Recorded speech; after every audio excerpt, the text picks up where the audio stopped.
Are you doing core workouts wrong? Core workouts are one of the most talked about aspects of fitness. Everyone from beginners to professional athletes has heard about the importance of training the core.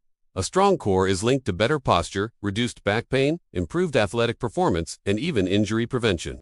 However, many people unknowingly perform core workouts incorrectly, which not only limits progress but can also lead to pain or setbacks. So, how do you know if you're doing core workouts wrong? Let's break it down. 1. Believing core training is only about abs. One of the most common mistakes people make is assuming core training equals ab training. When most think of the core, they imagine the six-pack muscles, rectus abdominis. While these are part of the core is actually a complex group of muscles, including rectus abdominis front abs, transverse abdominis deep abdominal layer, internal and external obliques, sides of the waist, erector spinae, lower back muscles, pelvic floor muscles, hip flexors, and glutes. Focusing only on crunches or sit-ups targets a small portion of your core while neglecting other important stabilizing muscles. A balanced approach works all these muscle groups to build true strength and stability. 2. Doing endless crunches and sit. Another common error is performing hundreds of crunches or sit-ups in hopes of getting a flat stomach. While these exercises can strengthen the rectus abdominis, they are not the most effective way to train your core. Over-relying on them can strain the neck and lower back.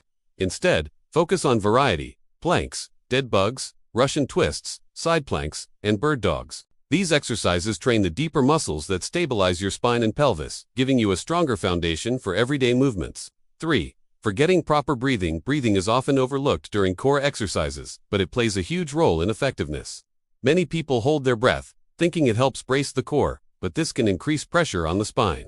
The right approach is diaphragmatic breathing. Inhale through your nose to expand your belly. Then exhale through your mouth while drawing your navel gently toward your spine. This activates the transverse abdominis and keeps your movements controlled.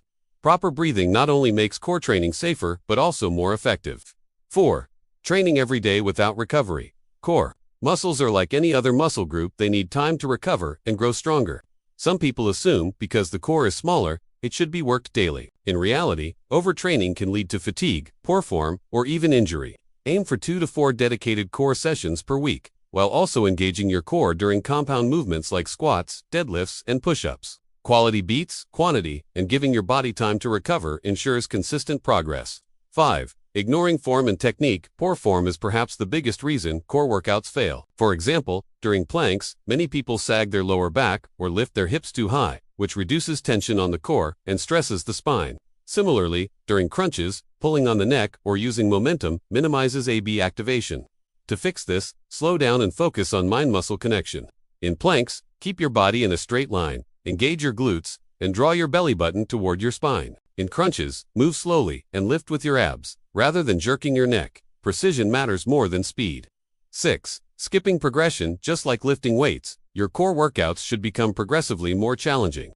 Many people stick with the same routine like basic planks for months or years, which leads to plateaus. Progression could mean increasing time under tension, holding a plank longer, adding resistance, using a weight plate during Russian twists, using instability, Swiss ball rollouts or TRX planks, trying advanced variations, side planks with hip dips, hanging leg raises. Challenging your core muscles over time ensures they keep getting stronger and more defined.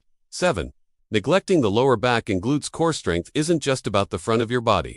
The lower back and glutes play a critical role in stabilizing the pelvis and spine. Neglecting these muscles creates imbalances, which can cause back pain or poor posture. Incorporate exercises like glute bridges, hip thrusts, supermans, and bird dogs into your routine. Strengthening these muscles ensures a balanced and functional core. 8. Treating core training as an afterthought. For many, core training is just a few minutes tacked on at the end of a workout. While this isn't bad, it often means the exercises are rushed and poorly executed. Instead, view your core as central to your fitness. Consider doing a dedicated core workout 2 to 3 times a week, or integrate core activation drills at the beginning of your training. This primes your body for heavier lifts and better performance. 9. Expecting core workouts alone to burn belly fat. Another huge mistake is believing core workouts will melt away belly fat, no matter how many AB exercises you do. They won't reduce fat from your midsection unless you're in a calorie deficit. Fat loss comes from a combination of diet, cardio, strength training, and lifestyle habits like quality sleep and stress management. Core exercises shape the muscles, but to see them, you must lower your overall body fat. 10. Using momentum instead of control. Swinging your legs in leg raises or rushing through bicycle crunches might make the workout feel harder, but it's often momentum doing the work, not your muscles. This reduces effectiveness and can strain your hips or back. Always move slowly, with control. Focus on squeezing your core and keeping tension throughout the movement. A slower, controlled rep is far more effective than 10 sloppy ones. How to do core workouts the right way. Now that we've covered the mistakes, here's how you can fix them. Train the entire core, not just the ABs. Focus on quality over quantity. Slow, controlled movements. Use variety planks, stability exercises, rotational moves, and anti-rotation moves. Progress, gradually add resistance, time, or complexity. Integrate with full-body workout. Squats, deadlifts, and overhead presses all engage the core.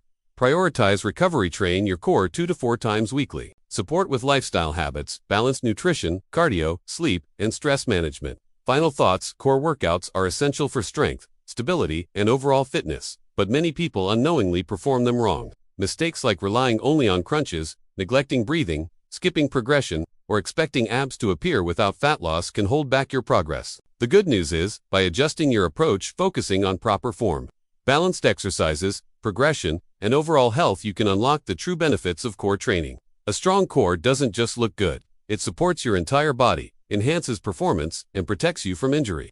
So, ask yourself honestly, are you doing core workouts wrong? If so, now you know how to fix it, and the results will be worth it.